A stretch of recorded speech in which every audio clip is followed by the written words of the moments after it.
the informational substrate of the universe is at cause on some kind of a grand scale outside of space-time, so it's interesting to think about causality outside of space-time, is at cause of all the things that are what we call happening here. Keep watching to learn more. You can now download all 9 copies of the New Thinking Aloud magazine for free, or order beautiful printed copies. Go to newthinkingaloud.org.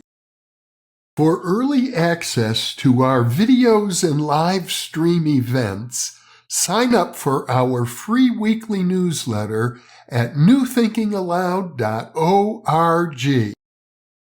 New Thinking Aloud is presented by the California Institute for Human Science, a fully accredited university offering distant learning graduate degrees that focus on mind, body, and spirit. The topics that we cover here. We are particularly excited to announce new degrees emphasizing parapsychology and the paranormal. Visit their website at cihs.edu.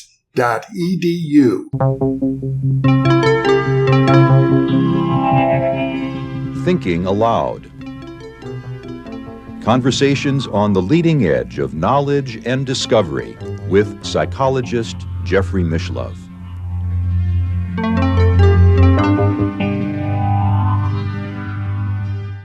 Hello and welcome. I'm Emmy Vadnais, co-host with Jeffrey Mishlove.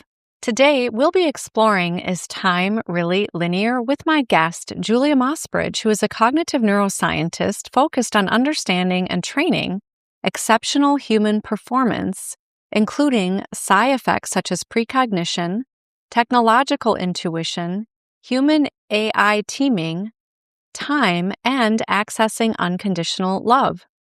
She is the co-founder and board chair of the formerly known Institute for Love and Time, or TILT, which is now known as Applied Love Labs, or ALL. She is the Senior Distinguished Fellow in Human Potential at the Center for the Future of AI, Mind, and Society at Florida Atlantic University, affiliate professor in the Department of Biophysics and Physics at the University of San Diego, Senior Data and Intuition Consultant at Tangible IQ, a member of the Alfred Lee Loomis Innovation Council at the Stimson Center, and the founder of Mossbridge Institute. Julia has authored and co-authored numerous books and scientific articles, including The Transcendent Mind, Rethinking the Science of Consciousness, co-authored with Imance Barousse, The Calling, a 12-week science-based program to discover, energize, and engage your soul's work. The Premonition Code, the science of precognition, how sensing the future can change your life, and Have a Nice Disclosure. If you enjoy this program, please like, subscribe, press the bell icon, and share. Julia is joining us from the Washington, D.C. area. Now, I'll switch over to the internet video. Welcome, Julia. It is a great pleasure to be with you on New Thinking Aloud today. Hey, thanks so much for having me. This is exciting to be back. We're grateful to have you back. And as a cognitive neuroscientist, you are really interested in understanding love, time, technology. You've conducted research studies. What had you become interested in this research you conducted, which we're going to be discussing today, which is the replication and characterization of the Causally Ambiguous Duration-Sorting, or CADS effect? It looks at photons and the relationship to time. Yeah, causally ambiguous. So what that means is I don't friggin' know. And that's a fancy way of saying I don't know what's causing what. And when you're looking at the data, it's pretty hard to figure out what's causing what. So the ambiguity is right there in the name. What exactly were you hoping to find with this study, and what motivated you to do it? So my training's in neuroscience, not physics. After graduate school, however, my father's a physicist, and I, of course, had read, I guess maybe, of course, isn't the right phrase, but anyway, I had read Richard Feynman and some other physicists and some of the classic books like How the Hippies Saved Physics, things like this.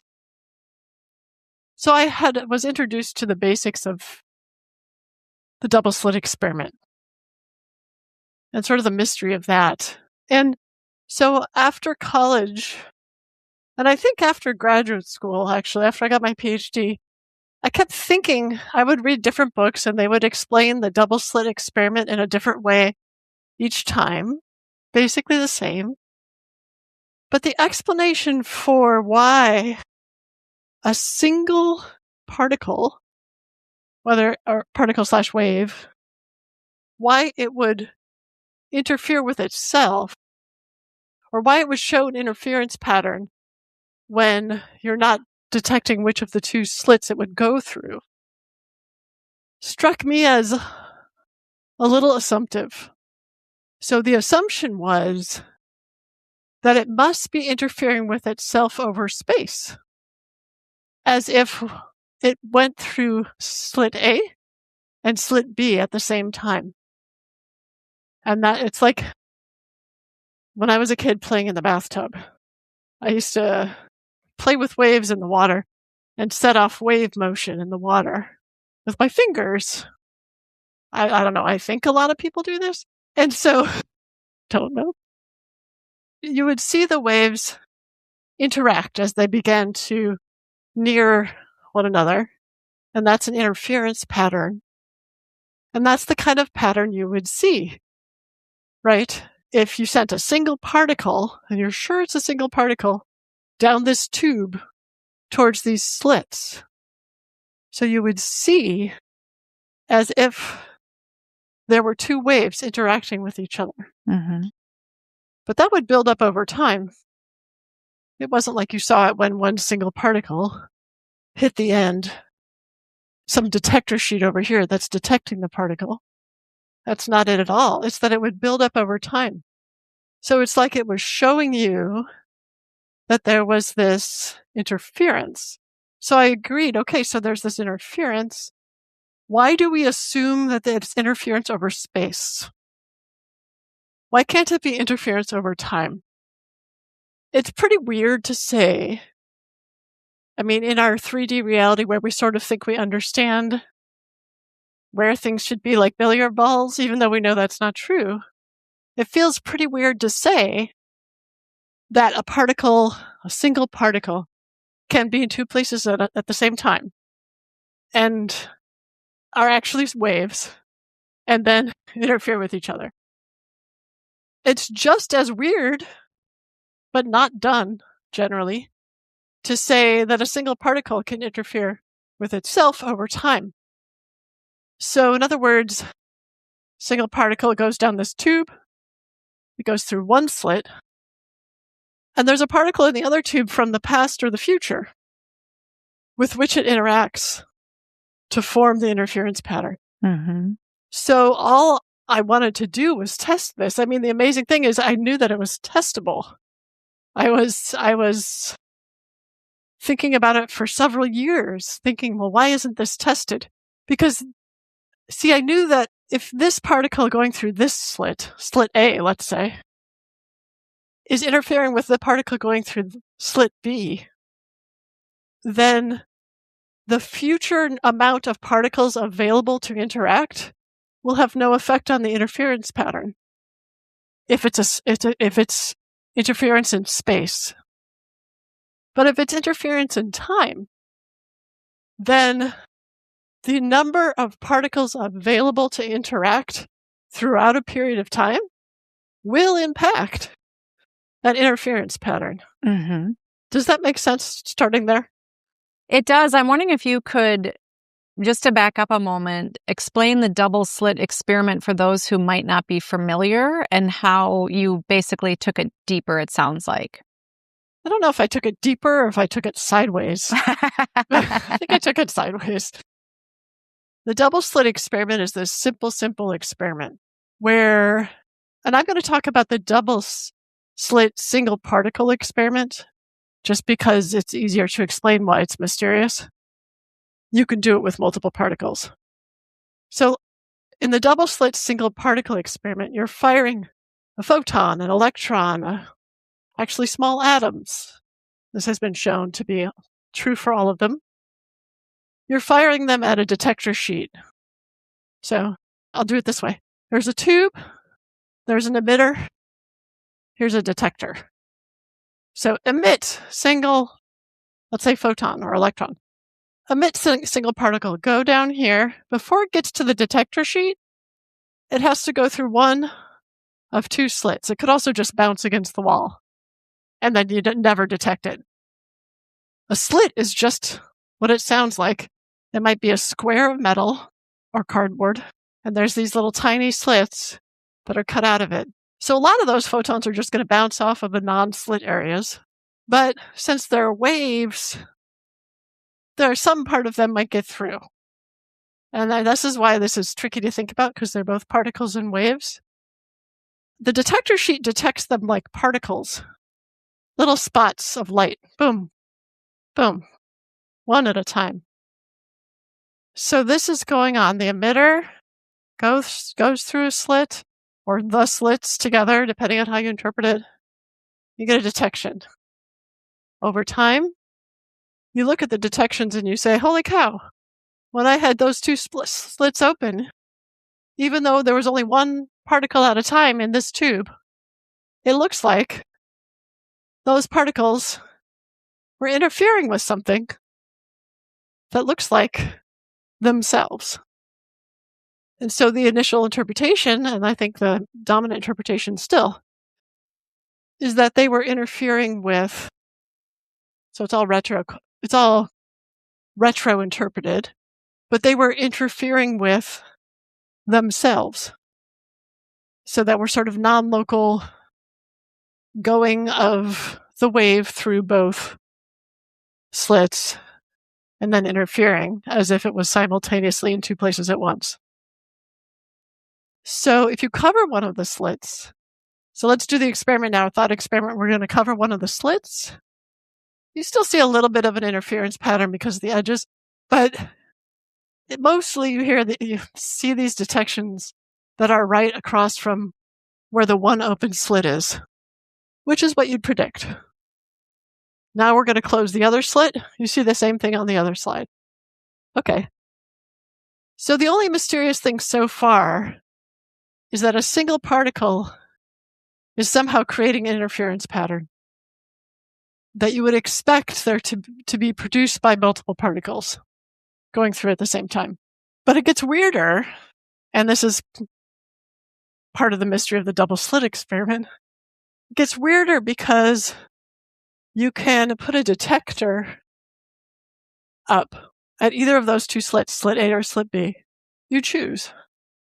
But if you detect whether this particle went through that slit, now there's no interference pattern over here on the detector side. It behaves as if only one slit is open. So it's like you have what they call collapsed the wave function. You have told it, I'm measuring you now. And now that I'm measuring you, it forces you to be in one place at one time. And there's not going to be an interference pattern at the detector side. So that is still true, as far as I know. All that stuff is still found. But the interpretation is what I was inspired by. I was inspired by the fact that if one explanation for the interference pattern that you see at the detector sheet, if one explanation is interfering over time, then what that means is you can show that to be changed by the number of photons available in the future, assuming like the future is an area of time that you can borrow photons from to make this interference. And so that ended up making me want to do the initial experiment, which I can describe. But did you understand my explanation of the double slit? I do. Yes, that's helpful. I know it's been discussed many times on New Thinking Aloud, but I think it's helpful to hear it from your perspective because it's relevant to this study, this research that you then carried on. It's very relevant because that's what motivated me, but it turns out everything that I found may or may not have anything to do with that interpretation of the double slit. So sometimes when you realize that, so when I realized that you could actually test this, I really wanted to do the experiment. But I didn't. I wasn't a physicist. I didn't know any physicists. I didn't have the equipment. I wasn't sure. Even if I had the equipment, I was afraid that I would use it wrong. Like, you got to get trained in this stuff to use this well. But at the time I was at IONS, I was leading the innovation lab there. And I knew Dean Radin had a double slit set up. So I said, Dean, here's this idea. And he's like, yeah, you could test that. And I'm like, I know. And so I'm like, could I use your equipment? And he showed me how to use it and let me use it. I would sign up for it when he wasn't using it.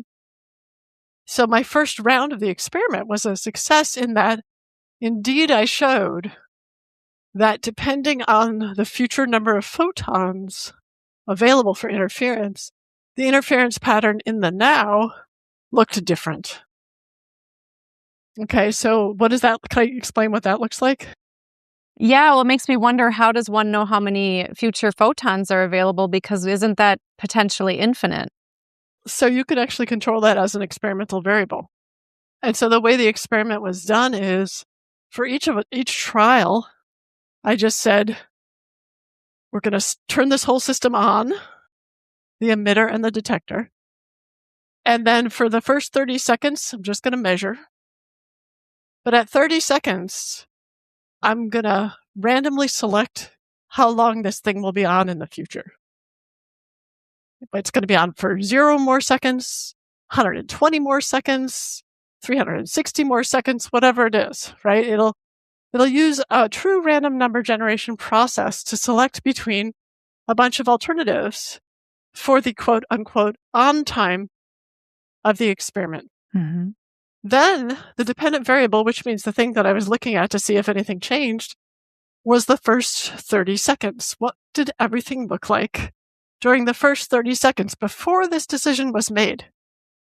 This, if you know anything about precognition or presentiment, is exactly like a presentiment experiment, which I had just been doing for years. And that's why I thought of this. So it's like you measure something when you don't know what the future choice is going to be, but you're testing the hypothesis that the future choice that you don't know is going to affect the thing that you're measuring. Wow. Yeah. And it did. So I presented it at the American Physical Society meeting at Stanford, I think in 2014 or something. I don't know. And then someone got yelled at. That was funny. Like a graduate student was like, wait, I've never heard of this kind of retrocausal thing. And the professor was like, we don't talk about that. I'm like, wow, that's interesting. So it was controversial, but whatever. Do you have any thoughts about why that was controversial? Yeah, I mean, so physicists, like when I was in my, AP physics class or whatever, I had the same experience back in the 80s. But I think apparently it's true until relatively recently, that physics professors and physics teachers habitually tell their students to ignore any negative t results to equations. So most physical equations are time symmetric. They'll have like maybe a positive t and a negative t that could work in the equation. But negative t is thrown out because the physicists say that's non-physical. We don't see that. So it's like this endless cycle, right? We don't see that. Therefore, we're not going to see that. Therefore, don't do those experiments. Therefore, if someone's talking about that, we don't see that. So it's kind of funny. Well, that's why we're so grateful for the work you're doing, because you help bring consciousness and psychic intuitive functioning to the forefront, where science has been very dominated by the materialists. Thank you. I also think science has been dominated by materialists, and I'm not a materialist. I would, if anything, I'm a post-materialist in that I know that the material world is important in our understanding, but I also know that there's things that are not the material world. So putting that over here, you don't have to believe in any kind of materialist or post-materialist structure to understand this effect. In other words, it's just physics. It's just that the way physics is working, it's not immaterial for time to go backwards. And it's not non-physical. It's just that people are taught that it's non-physical. Mm-hmm. I wanted to test the hypothesis that maybe what's going on in the double-slit experiment in terms of interference with a single particle is that the particle is going through one slit and then is interfering with either a past or future version of that particle. So it's interference in time rather than space. Now, since then, people have done the interference in time at a very small time scale and found that indeed you can force conditions where you can show that this is interfering in time. I was more interested in the standard interpretation and whether that could be explained, which is why I did this kind of experiment. You discovered that it is, in fact, what you thought was happening? Well, this is the tricky part. It's like this. This happens in a lot of experiments. If it were true that these particles were interfering with themselves over time, then you should see some kind of impact in the number of future available particles. But just because you see some kind of impact in the number of future available particles does not mean that this is following the story of interfering with itself over time. There could be another reason that's inscrutable to us, or that at least to me. And so I'm very careful about, that's why I use terms like causally ambiguous. That it's really important to say what you don't know and just describe the effect as it is. But the reason I call it causally ambiguous duration sorting is because if you describe the effect as it is, what it's doing is sorting out different durations. So I bet that doesn't make sense, so let me explain. It's like if you shine a flashlight at a wall and you're recording over there how much light is coming through, and you say, okay, when such and such amount of light, after 30 minutes of shining the light, we're going to turn it off, versus after 10 seconds of shining the light, we're going to turn it off. Okay, you could do that experiment. But the implication of these results is that in that first 10 seconds before you make the choice about whether it's going to just turn off right now or shine for another 29 minutes and 50 seconds, before you make that choice, you would see a significant sorting out or distinction or significant difference between the photons that you're receiving over there on the wall. As if the photons that appear on the wall or that are detected are aware of the duration that's coming up. So that's the duration sorting part. I know this is all very weird. I'm not saying this is normal, but it complicates things in a way to talk about it as a double slit experiment. And when I talked with, I met with Sir Roger Penrose, that guy, once, and he said to me, what's the best evidence for precognition? Because, he knew me as someone studying precognition. I told him I thought it was presentiment and, remote viewing. And he said, well, do you really think there's any evidence for retrocausality? I said, well, the best evidence I have is this effect. And I told him about this effect. And he said, well, you should do it with a single slit. You don't need two slits to show this. It's really not about the interference pattern you're trying to explain that. It's really, though, about some kind of other thing that's going on. And he was right, and that was really helpful. So I simplified the experiment on that advice. You were wanting to understand if what was happening in the present or the soon-to-be past was influenced by the future. Yes. Yeah. I mean, sort of generically, that's what every experiment I do is interested in, whether it's in people or photons. In this case, I was motivated to do the experiment with photons because I thought it could relate to a different interpretation of the double-slit experiment. Make sense? It does. And so do you have a new interpretation of the double-slit experiment? I mean, I know you're open to possible interpretations, but how do you view it now then? I think there's a high likelihood that there's at least a component that's interfering over time and space. It sort of begs the question then of what is a photon, which I'm curious. I would imagine you've contemplated that. Yeah. So tell us your thoughts on that. So I write about this in my new book.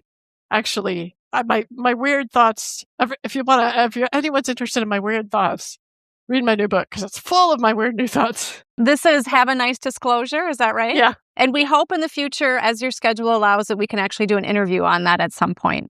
Yeah, sure. But I can tell you right now sort of what I say in there in the very short chapter about photons and just more generally bosonic particles. So I'm sort of in love with the distinction between bosonic and fermionic particles. So fermionic particles are these things like electrons, neutrons, protons, there's a lot of them actually. But those are some examples people have heard of. They follow the rules that we're used to in 3D reality. Like if we may not know where the electron is, we have a probability field for the electron. But if it's here, if it is there, then no other electron with that same quantum state could be in that same position. That's kind of like a billiard ball type rule. So that's people are pretty comfortable with that. It's very physical in our intuitions about what physical means. Bosonic particles, for instance, can be in the same place at the exact same time, so the same place in space-time, the same spot in space-time, as another bosonic particle that has exactly the same quantum state. You're not going to say over here is one and over here is another and they're just really close. No, they can have exactly the same quantum state in the same space-time coordinate. That sounds pretty non-physical. Another non-physical feature is, and this is saying the same thing in a different way, but photons, for instance, this photon A and photon B, are the same photon if they have the same frequency, if they have the same momentum, and if they have the same phase or polarization. Even if this one's from 1933, was emitted from a light bulb in 1933, and this one's emitted right now, they're the same. So photons are more like stories. Photons are more like packets of energy that are like stories that they're more like mental things. In the sense that they come up when you need them. Like a light bulb with an idea? Yeah, exactly. I'd love that. Exactly. So bosons are sort of and photons as an example. So another example is like the Higgs boson. But photons, I think about more and understand not anymore, but definitely don't understand Higgs boson. Are more like mind in that way. And so my sort of bet for an interaction particle between mind and matter is a bosonic bet on the bosonic particles. Now, how would you define bosonic particle, or did you just define it as something that can be at the same place as something as perceived as physical? There's certain particles that are just defined as bosonic particles because they can do that. They could have the same quantum state and occupy the same space-time coordinate. So, okay, now they're bosonic particles. Okay. So they don't seem physical in the same way. So definitely I feel like we're moving into the consciousness aspect of this conversation. And I'm curious with your your current research that you did that we're discussing here today, how is consciousness involved, or what did you see with the effects that might relate to that somehow? I don't know. So I know that. Sorry. No, I love the honest answer. So I know that the whole field of consciousness studies and parapsychology and psi people think that there's a consciousness component to this. I sort of think it's like every other experiment. Every experiment has a consciousness component. So I think it relates like every other experiment in that maybe the consciousness of the experimenter affects, but so I really don't like using the word consciousness without defining it. Okay, let's define it. Because, so what I really see, and I'm sorry, I'm such a complainer about this, but what I really see is that people use consciousness in two different ways, and they're almost opposed. So it's worth talking about. So one is like a cosmic consciousness, like William James talked about. Like everything's intermingled underground and we're all connected, and which is almost like an unconsciousness, like something that we're not aware of, like the individual is not aware of, but that fully impacts how we behave and what we perceive. And then there's this idea of consciousness as the thing that goes away when you are in deep sleep or when you are taking a general anesthetic. And that's like the neuroscientific sort of view of consciousness. I think using the same word for something that is really a different world, the world of awareness and the world of unawareness, but high influence, is a mistake. And I think it's made a lot. And so help me understand what you mean by consciousness. They're all interrelated. I think both of those two definitions are interrelated, right? Are they? There's something called a Glasgow coma scale of how alert somebody is, which one could also show is how much is somebody able to focus or pay attention to something. I understand what you're saying too about there could be something kind of running in the background that we may not always be aware of. And so I think maybe the word awareness maybe could bridge the two. Now, I'm not here to definitively say one way or the other, but I think they're connected because simple consciousness is I am aware that I'm perceiving, or I think I'm having a conversation with Julia Mossbridge right now. So that's a form of consciousness. If I were asleep, I wouldn't be doing a very good job with this at all because I would not be present and able to communicate with you. Oh, but hold on. The same way, verbally, yeah. We entangle I with consciousness. Yeah. You say, I wouldn't be fully present. Well, that's not really true. I mean, are you only your conscious mind? Well, again, it goes back to what we mean by, you're right, you mean by conscious, I'm awake. No, you're right, because we can connect, through dreams, and this is another way of maybe, shall we say, perception.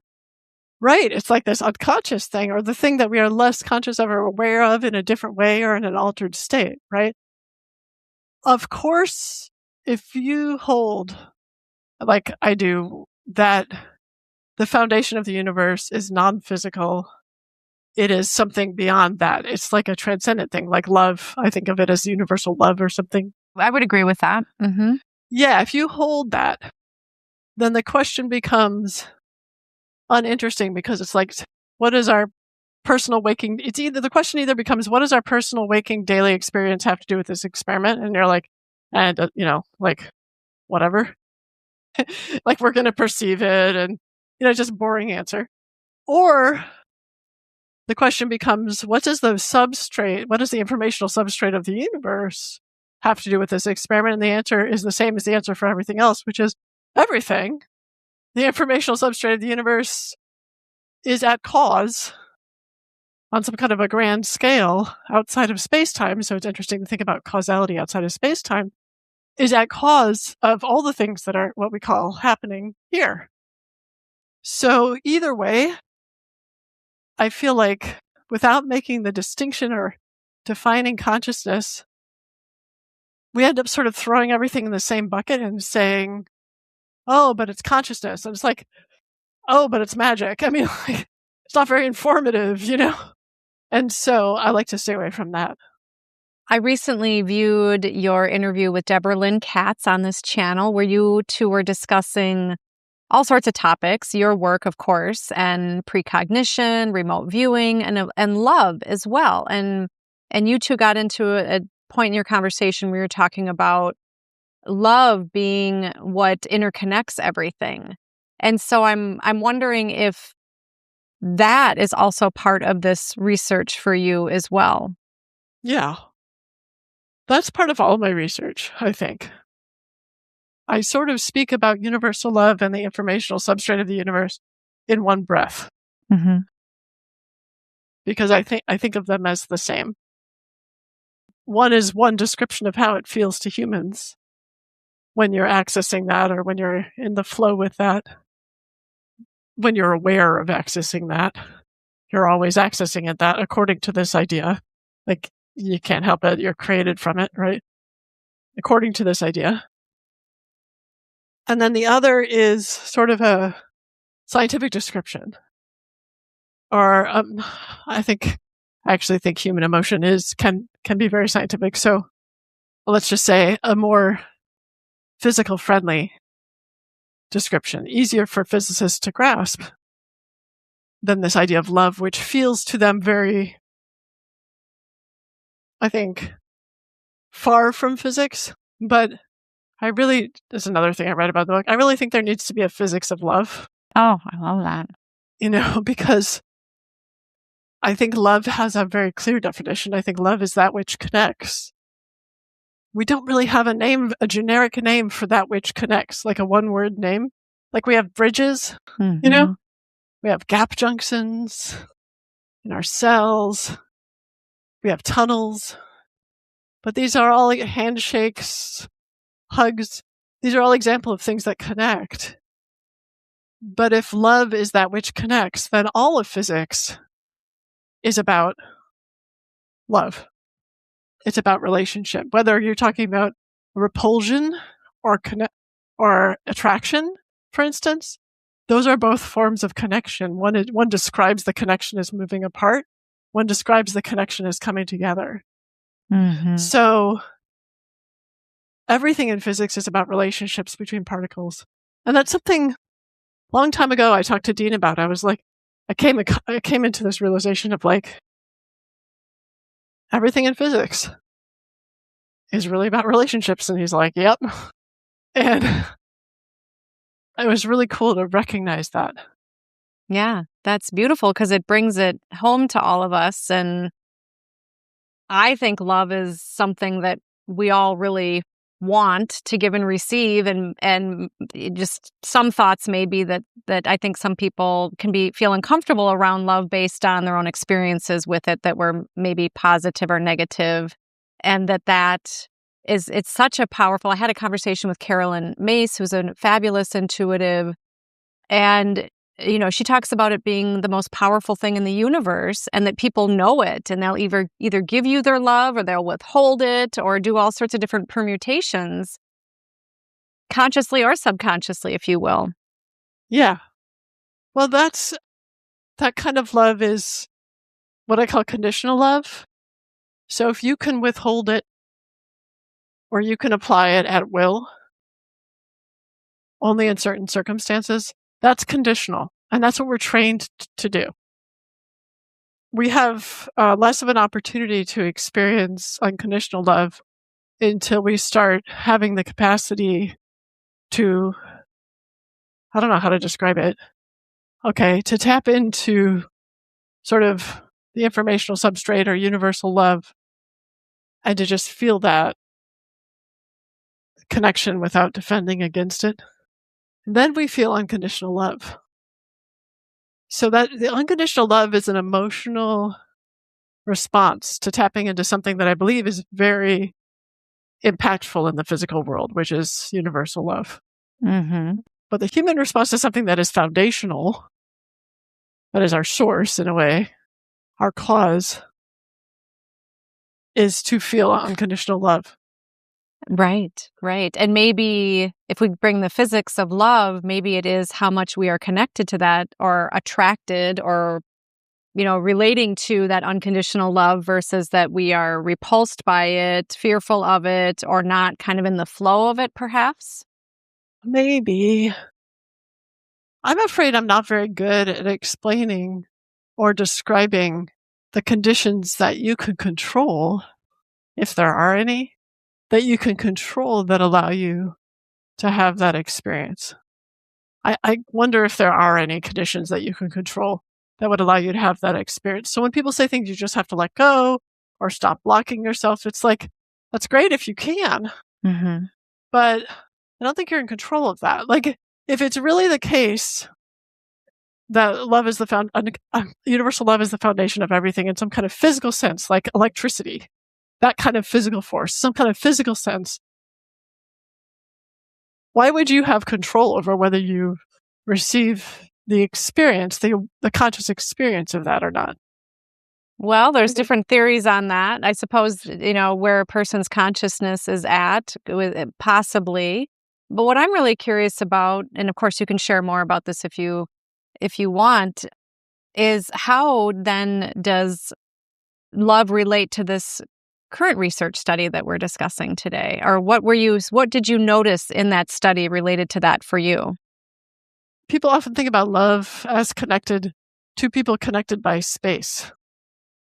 And this study is about, if you're relating it to love, I would say it's about love, connections made over time that we are way less aware of. Like, we don't think that the photons present now have any opinion about or are affected in any way by the photons in the future, but the experiment shows otherwise. So in the same way, how in some of my other work with TILT, the Institute for Love and Time, which has been renamed, by the way, All Applied Love Labs, which is amazing, and I'm pretty excited about that new name, soon to be at applied.love. I do work with All. I'm getting used to the name change. It's all about the connection over time. For me, that's what it's about. And for other people at TILT, it's about, or at All, it's about other things. But for me, I think the power of it is connecting with oneself over time within a space of unconditional love. So that's why we developed Time Machine, for instance, back in the day, timemachine.love, where you can learn to connect with yourself over time with love. And it's sort of a forgotten healing modality. I mean, it's gaining more popularity now. People think of healing in the moment with something that they can see and feel in the moment. But it's very powerful to sort of recognize, if this research is real, then, your actions in the future, considering yourself with love in the past, should have a powerful impact. In a little bit of time, I want to talk with you about time. But before we go there, I just want to share that I had a conversation with Catherine Shaneberg, who is a lineage keeper of the Kabbalah of Light. It's an 800-year Kabbalah. I believe she learned about it when she was in France. And I asked her, what is this light? And she said it's consciousness. So when you're talking about photons, I mean, one could say consciousness it's in all, it's in everything. Do you have any sense of that relationship of light and consciousness, or are you just kind of more open to possibilities? Yes. I mean, I think this idea of bosonic particles generally, and photons in particular, as being very mind-like or awareness-like, speaks to that connection, if that's true. But just doing the thought experiment and considering it is really interesting. Like, if you assume that there has to be some kind of relationship between mind and brain, and I think there's no doubt that there is a relationship between mind and brain. We don't have to talk about the causality. It's causally ambiguous, but there is a relationship between mind and brain. If you know anyone who had a stroke, you know that, right? Mm-hmm. Given that that's true, what mediates that relationship? And that's where I think about photons. They're sort of living on the edge of mind and brain, physical and mental, or non-physical. Yeah, I'm thinking about energy healing, which I'm trained to do and have practiced for many years myself. Many people who practice that talk about working with light as well, which is fascinating. I mean, some people are trained to do that and some people just naturally do that. Yeah. So eventually we'll understand how all that stuff, or we won't. But I think we're getting closer to understanding why all that stuff kind of makes sense. It's so interesting, the lags in our understanding. Like, people invent stuff that sounds crazy the first time you hear it. And then you hear it more and more and you start to understand it. And then it doesn't sound as crazy. So your intuitions change. And I think I'm always on the cutting edge of that. Like, I hear a lot about stuff that sounds crazy, but then I get used to it. But I think it takes a while for people to feel like, okay, that doesn't sound totally insane. It takes like generations. And so I think eventually physicists will be working alongside psychologists, will be working alongside anthropologists to figure out, how light is impacting our culture, stuff like that. How would you describe what time is? And I imagine you thought a lot about this because this is what your study also, it's a big factor in your study. I would say that there's a mental component of time. So it's sort of a psychological component. And, go read William James. Like, there you go for that. And, better understanding is hard to get. I think there's a physical component to time that relates to this mental component. And I think there's a non-mental, non-physical, informational component to time. So I guess I would say there's 3 components of time. One are the rules that the psyche uses to process events in time. One are the rules that the physical world uses to set up, or not to set up, but to express events in time. And another set of founding rules that the informational substrate uses to create both of those. The experience of the human or animal to events in time and those processing rules, and the physical reality of events in time according to the physical rules. So the link between them is not immediate, but foundational. Why time is necessary is because there can't be anything without time. So nothing can exist unless it exists for a duration of time. That duration can be really short. It could be as short as like the Planck constant, right? It could be very, very short, but that's still a duration. Okay. And how did your concept of time change, or what did you learn through this study of it? What I learned is that it appears to be woven like a braid. So I think in the future, people will look at you funny if you're trying to describe a system, a physical system, without describing how long it lasts. Because they'll know that how long that system lasts in the classical realm impacts the entire system, regardless of how many seconds into that, or microseconds into, or nanoseconds into that system you are in your now. I mean, if you think about like Minkowski spacetime that says that there's these slices sort of the block world, and that you may be in one slice, but someone who's moving at a different acceleration might be in a different slice. It tells us that the future of that system has to exist, so it's not just empty when that other person gets there. Well, if the future of that system somehow exists, that it wouldn't have any impact on the entire system. Like a box, it would be like trying to tell me the volume of a box without telling me its length. Just its width. Or no, its depth, let's say. That's a better image. Just its width and its length. but don't tell me its depth, but tell me its volume. And you'd say, yeah, it's crazy. I can't do it. So how does time function? Is it linear, circular? How do you perceive it? I perceive it as a braid. A braid. You said a braid, yeah. Yeah. And each aspect of the braid, what is woven is different events of different durations. And can we pull up the braid in our mind if we wanted to at a particular I think we do. moment? Yeah. I mean, well, how does memory work? I think we do. And I think we do the same thing in the future when we're doing precognition, conscious precognition, and maybe unconscious precognition. Mm-hmm. We use our intention. Let's just look at memory because everyone agrees that memory exists.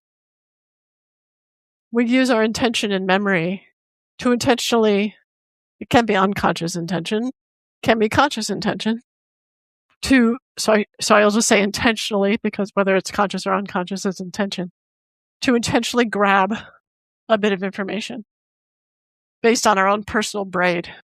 Or kind of like maybe karma, if you will, might be another way of saying. Maybe, although karma has this sort of negative connotation, like you did something bad and you know what I mean?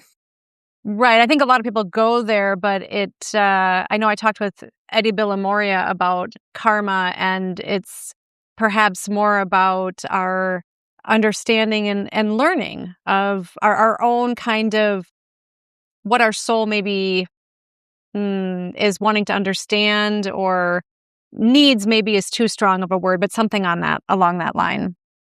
Yeah, it's like our beautiful, colorful, ambiguous, forgivable braid. Beautiful. Yeah.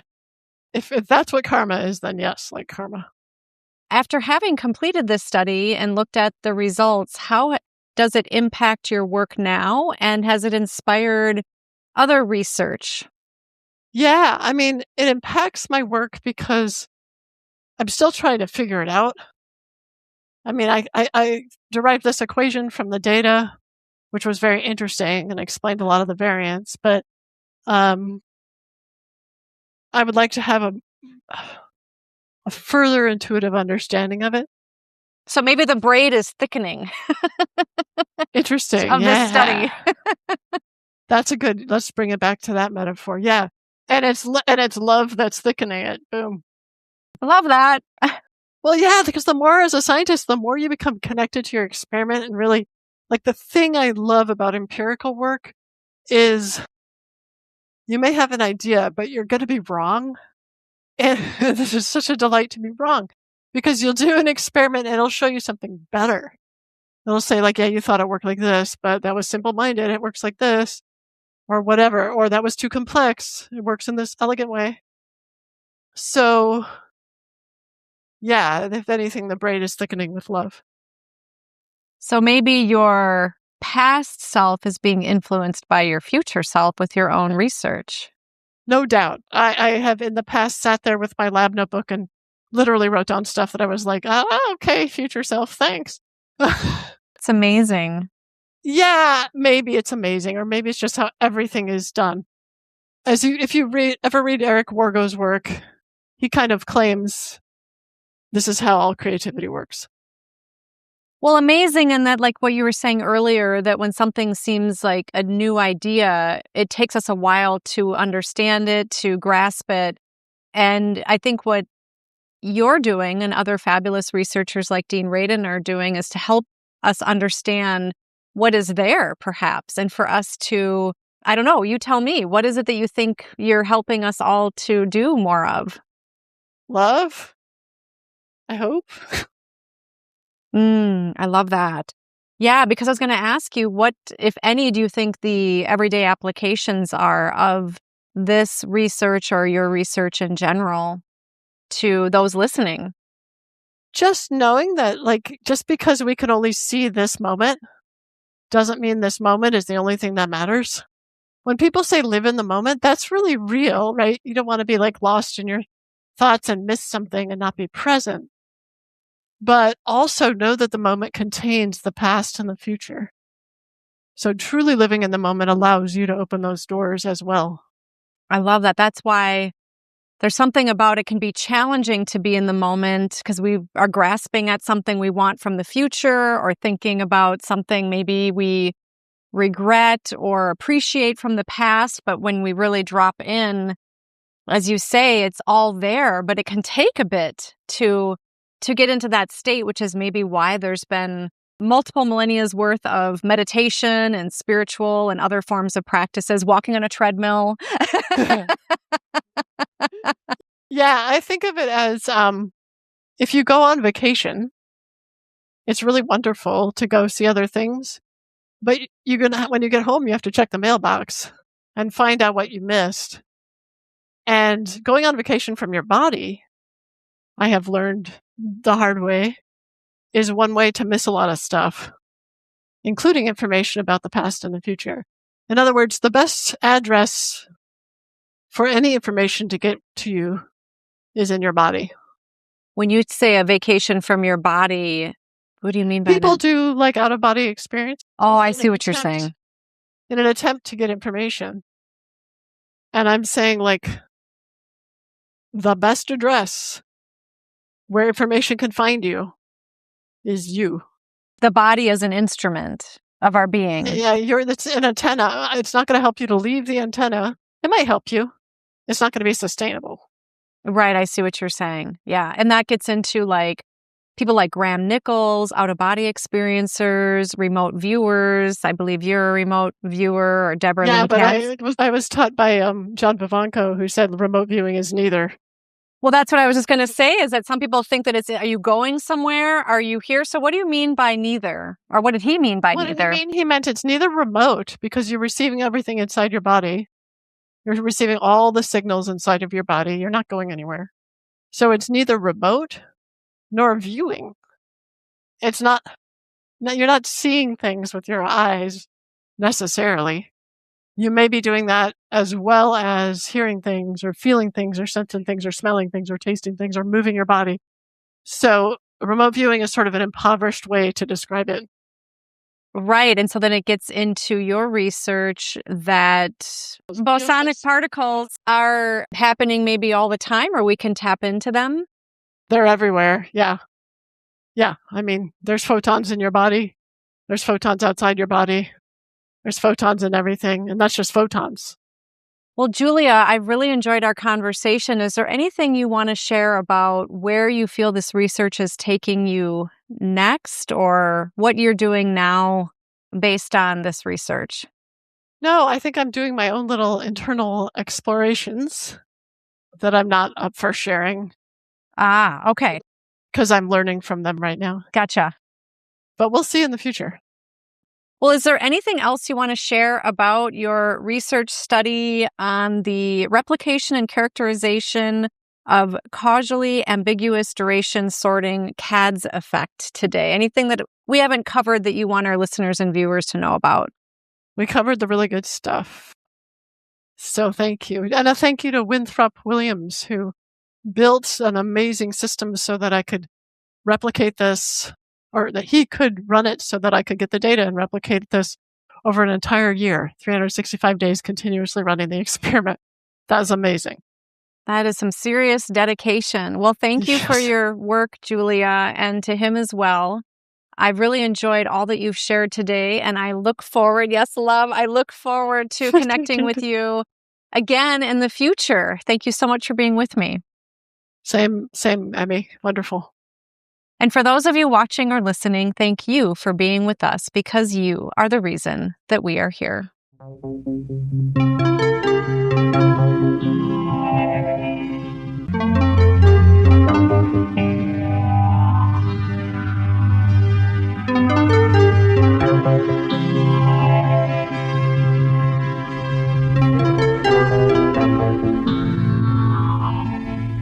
You can now download all 9 copies of the New Thinking Aloud magazine for free, or order beautiful printed copies. Go to newthinkingaloud.org. Book 4 in the New Thinking Aloud dialogue series is Charles T. Tart, 70 Years of Exploring Consciousness and Parapsychology, now available on Amazon. For early access to our videos and live stream events, sign up for our free weekly newsletter at newthinkingaloud.org. New Thinking Aloud is presented by the California Institute for Human Science, a fully accredited university offering distant learning graduate degrees that focus on mind, body, and spirit. The topics that we cover here. We are particularly excited to announce new degrees emphasizing parapsychology and the paranormal. Visit their website at cihs.edu.